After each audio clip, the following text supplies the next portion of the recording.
Quando eu comecei a pesquisar sobre educação e sexualidade nessa faixa etária, eu percebi como entidades de apoio nesses temas eram muito importantes, porque não tem um programa nacional unificado para lidar com esses temas na escola. A Mães pela Diversidade, que começou como um coletivo de mães para trocar sobre isso, né, e hoje é uma ONG, né, que tem ramificações por todo o Brasil, se revelou para mim como um bálsamo, assim, não só num trabalho de acolhimento que elas fazem, mas também de difusão de informação. É um grupo que a gente se reúne para trocar experiências e para fortalecer, deixar muito claro sempre para os nossos filhos que problema nenhum com eles, que eles são simplesmente muito corajosos de conseguirem se entender e assumir quem são, e deixar sempre muito claro que a gente está aqui para apoiá-los e tentar tornar esse mundo um pouco melhor para eles, um pouco menos difícil para eles.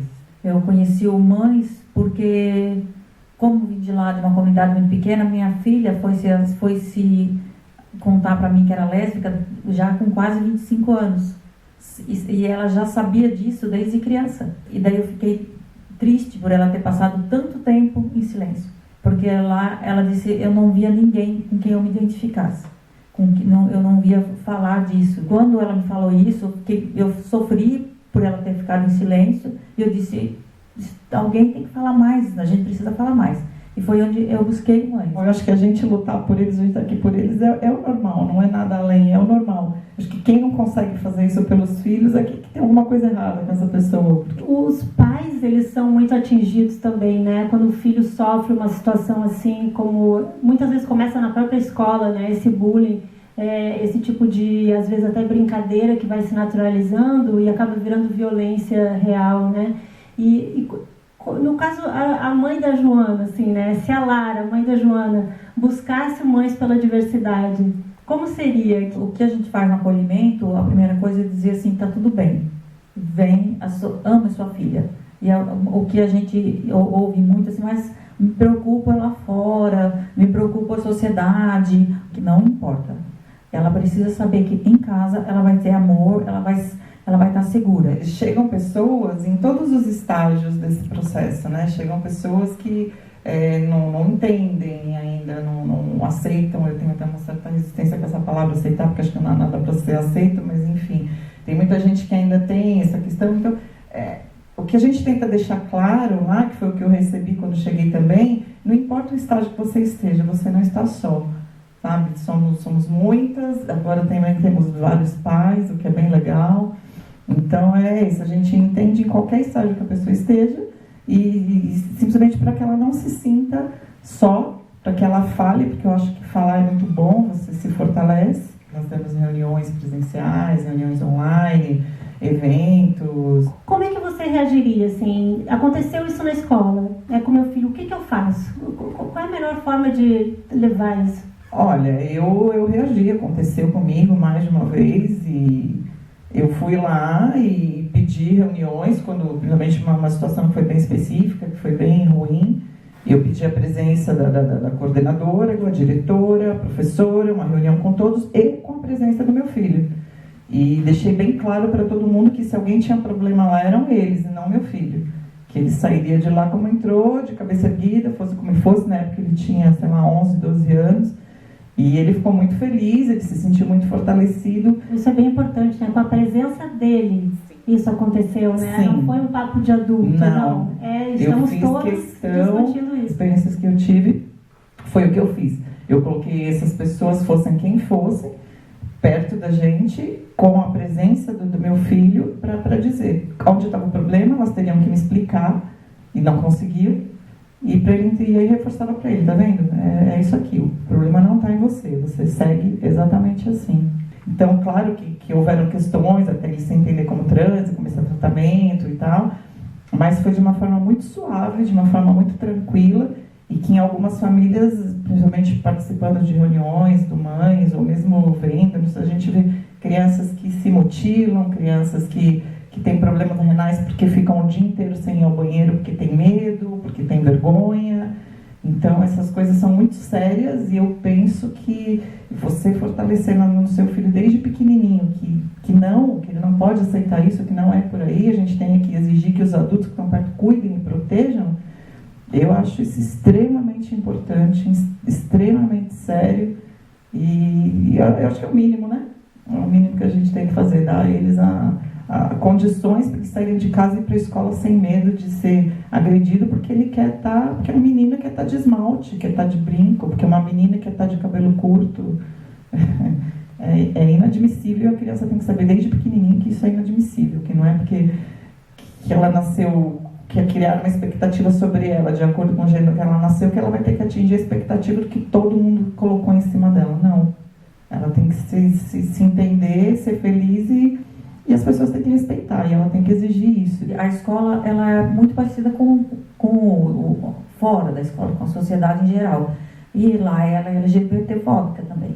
E não se quer falar muito sobre isso. Mas ainda assim, é um espaço importantíssimo para a gente discutir, para a gente levar. E as nossas crianças ou os pais, eles levam isso, mas eu ainda acho que precisa de uma política pública.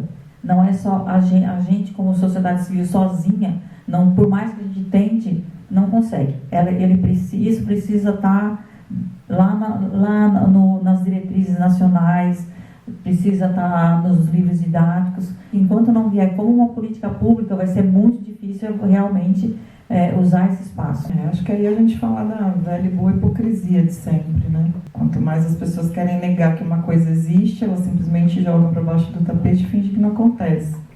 E a sexualidade é uma dessas coisas, né? Se a gente finge que não acontece, mas é da natureza humana, não tem como negar, seja lá qual for. E se você não deixa claro para ela determinadas coisas enquanto criança, ela acaba sendo abusada, ela acaba sendo vítima de situações desagradáveis. Então é mais uma coisa que a gente tem que deixar a hipocrisia de lado e ensinar e falar com muita didática. Claro que você tem faixas etárias, termos que você pode usar, situações que você pode exemplificar, mas qualquer trabalho de formiguinha feito já é bem-vindo, né? Qualquer mãe, qualquer pai que leve esse caso, né? Que exija que seu filho seja respeitado, nenhuma forma de bullying pode ser tolerada, né? Principalmente em relação a crianças que ainda estão se formando e às vezes a criança nem entendeu o que tem de diferente com ela e ela já foi repreendida e ela já vai crescer frustrada sem entender nem porquê. Só na fase adulta que ela vai entender o que aconteceu com ela. No filme a gente trabalhou muito essa dificuldade, né, dos adultos, né? Como cada um vai dando uma resposta e foge. Foge da sinceridade, tudo bem que cada um tem uma visão diferente da coisa, ok, mas ninguém quer encarar de frente uma coisa que é natural e que vai acontecer. A única diferença é se a criança vai aprender com a família ou se ela vai aprender na rua, às vezes de forma errada. E não ter vergonha, e não ter medo, porque não é feio, porque não é ruim. De repente ela, enquanto criança, vai ouvir que é ruim, que é feio, que não pode. Aí quando ela cresce, ela vê que não é assim, não é ruim, mas de repente está aprendendo com uma pessoa errada, uma pessoa que não tem carinho por ela, pode maltratá-la. Então é uma coisa que pode ser evitada, né? E da tia, né, que morreu, assim, que ficou escondida. A gente não sabe, né, o porquê que ela nunca namorou, mas a suspeita que eu acho que se ele ficou, que talvez ela nunca namorou por ser lésbica.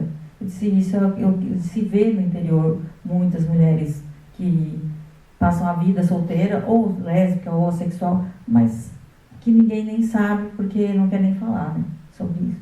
E os adultos, eu acho que a Lara, né, ela ainda faltava muito, ainda, porque para ela poder tratar aquilo com mais tranquilidade, né? Ela meio até quis afastar a filha, eu achei. Eu fiquei lembrando, meu Deus, tadinha. Né? E ela já ficou se sentindo meio estranha, até brigou com a menina por isso. E eu acho que para os adultos faltou conversa também. Eram adultos que nunca discutiram isso. Esse filme devia ser passado nas escolas e discutido para eles olhar, olha, como é que eu estou agindo, quem eu sou a Lara, eu sou a Sofia, né? Porque a Sofia, a gente percebia que ela estava mais tranquila. Olha, minha filha lá na Alemanha não vai sofrer isso, porque eles sabiam que ela estava sofrendo aqui, né? A menina foi mal falada, né? Ela já, inclusive, ela disse, olha, tá todo mundo já falando.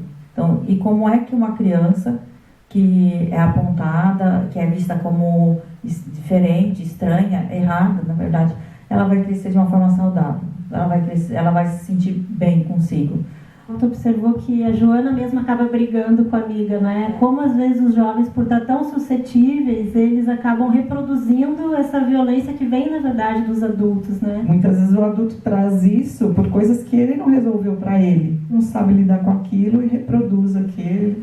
E isso precisava parar, precisava ter uma conversa franca, né? Sincera. E não fazer como a avó, por exemplo, que tem o namorado dela lá e tem vergonha de ter. Por quê? Qual o problema, né? O que tem de errado nisso? Então, cada um no seu problema ali esconde, né? Como se fosse uma coisa feia, como se fosse uma coisa errada. E não precisa, né? Não é errado, né? O sentimento não é errado, o desejo não é errado.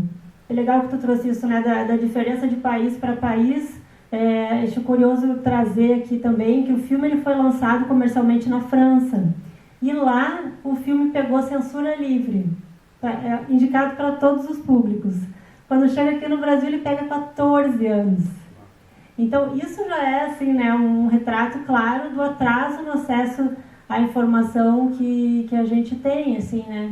Porque podendo dialogar, né, desde cedo, fica mais fácil entender determinados conteúdos, né? E quando aqui a gente não tem, né, uma educação formal organizada. E aí eu fui pesquisar depois e descobri que lá é obrigatório, já há alguns anos, que tenha pelo menos 3 aulas ao ano sobre essas temáticas, desde a primeira série. Então, cada série tem aquele conteúdo adequado para aquela idade. E aí vai se eliminando um pouco essas tensões sociais, né, que se criam muitas vezes por falta de informação. Agora, eu passei por algumas surpresas ao longo desse processo de lançamento do Joana. O filme foi lançado na Suécia, num festival, e a Suécia é um país que é, assim, vanguarda em termos de educação nesses assuntos, né. Aí, uma jovem de 15 anos falou para mim no debate que se identificou muito com a cena da briga. Porque a Joana acaba indo para a direção e com o Jorge não acontece nada. Então é muito comum isso, as meninas tomarem uma responsabilidade às vezes maior, uma cobrança maior, enquanto os meninos não. Meu Deus, até na Suécia, né, uma menina sente isso, que ela é discriminada pelo seu gênero. Imagina aqui no Brasil, né, a gente tem muito que andar ainda. Então, tem as diferenças, mas ao mesmo tempo tem essas conexões, assim, que a gente vê, nossa, a gente comunica também, né? Isso acontece em todo lugar, né? Independente do país. Como é que vocês sentem, assim, na experiência de vocês, no dia a dia, as consequências dessa lógica binária, né? Porque a gente vê no filme como, às vezes, as pessoas tentam diminuir ou enquadrar a Joana por ela ser menina, né? Então fica essa lógica binária, assim, do que é menina, o que é menino. E digo não só nessa coisa das expectativas sociais de gênero, né, em termos de comportamento, mas às vezes mesmo na própria identidade, né? Na tua experiência vem um pouco isso, né? Com certeza. Quais são as consequências quando a gente percebe assim, que não se encaixa, né? Eu acho assim, como mulher, eu já senti muito essa cobrança sempre que há de você ser mulher, que por exemplo, você não pode resolver as coisas, você depende de um homem para resolver. Na questão do meu filho, então, que é um homem trans, não binário, é muito pior, porque é esperado um comportamento, principalmente enquanto ele não se entendia como trans, como era simplesmente uma menina que não se encaixava nos padrões de menina. Para mim, nunca foi um problema. Nunca houve essa cobrança enquanto criança. Então, foi muito livre, foi muito, muito tranquilo. Mas quando eu via fora de casa, ou mesmo na escola, quando eu via essa cobrança, eu ficava muito irritada e sempre defendia e deixava muito claro para ela que não tinha problema nenhum. Até então ela não se entendia como uma pessoa trans, era só uma mulher que tinha hábitos ditos masculinos, que também não vejo isso, essa coisa de rosa, de azul, de boneca, de carrinho, nunca houve esse problema, sempre pôde brincar com o que quisesse. Então eu acho muito errado e eu acho que isso tem que mudar, é muito ruim e eu luto para que isso mude, para que isso acabe não só para o meu filho enquanto uma pessoa LGBT, mas para nós como mulheres, como para qualquer pessoa. Acho que não pode haver essa cobrança que há, né? A mulher pode trabalhar com isso, ou a mulher pode cozinhar, ou não pode dirigir, o homem pode jogar bola, a mulher... Isso a gente está conseguindo mudar bastante. Essa geração deles veio com muita força, né? Essa geração veio com sangue nos olhos mesmo para lutar por esse espaço, brigar por esse espaço. Eu vejo isso com muita alegria, acho muito bonito. Na minha adolescência não era assim. Eu lembro, eu estudei num colégio que tinha muito LGBT e não se tinha essa força, era uma coisa assim muito mais marginalizada e acho que eles não tinham tanta coragem de dar a cara. E essa geração não. Eu vejo até no filme, achei muito legal a ingenuidade da Joana, como ela achava, mas por quê, né? Por que isso? Não precisa ser assim, né? Então eu acho que isso está mudando e ainda bem, né? Eu me lembrei de duas palavras, que é cruel e limitante. Assim, essa separação que se faz de gênero, ela é cruel porque ela deixa algumas pessoas de lado e também é limitante, porque quando eu deixo a minha criança vivenciar qualquer tipo de situação, ela vai crescer. Eu deixo a minha criança, seja ela menino, menina, menine, ela explorar os espaços. Isso vai desenvolver não só a parte motora, como a parte vai fazer ela crescer muito mais como pessoa. Então, eu acho que as nossas crianças seriam muito mais felizes se elas não fossem separadas, se elas pudessem só vivenciar aquilo que ela quisesse de forma sem preconceito, sem limitação. Acho que o filme se propõe justamente a isso, assim, os primeiros movimentos, né? As primeiras descobertas, assim, demonstrar para a própria Joana, né, é um processo isso, né, de entender essa vontade de estar com a amiga, porque no início é super natural, elas são super amigas, elas se gostam, elas estão juntas, mas quando começa esse bullying, quando começa essas restrições, essas violências, aí, opa, então ela vai ter que, né, realmente entender e afirmar. Então, esse primeiro momento, assim, é que me interessava. Acho que é por isso que ele para mim foi um filme tão especial, porque ele foi muito cuidadoso, né? E tanto com as meninas, e é o que acontece com as meninas, né? Elas vão nessa descoberta de uma forma bem mais lenta, assim. Acho que o que estimulou também foi não querer seguir o exemplo da tia, né? Que passou uma vida inteira sem conseguir fazer isso, né? Ela tinha um amor tão grande por aquela tia e ela falou, não precisa ser assim comigo, né? E foi atrás. E foi bem providencial. Hoje começa o mês da visibilidade lésbica e então eu acho que as meninas aí deram esse início aí. Foi bem representado nisso. Foi uma experiência bem feliz para mim. Gostei muito do filme e continuamos, né?